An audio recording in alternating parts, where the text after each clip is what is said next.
Колко ти да има работа, брат? Ти трябва да си работата. Точно така, точно така. Ред факт ли е да имаш повече от 5 бройки? Нека да разберем какво ще кажат гостите на етаж. Здравей, днес с Party Hub TV. Ред факт ли е да има най-добър приятел?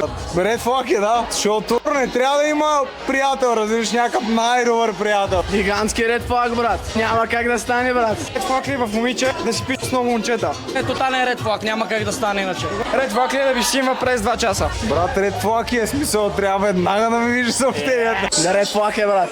Колко ти да има работа, брат? Ти трябва да си работата. Точно така, точно така. Ред факт ли е да има повече от 5 бройки? Не.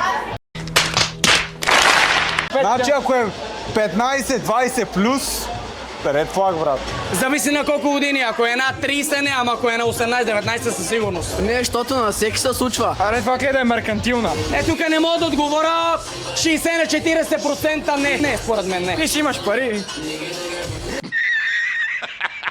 Искам ми кажете нещо на нашите зрители от Party Hub TV. Забавляйте се, обичайте живота. Яко парти и просто бъдете себе си.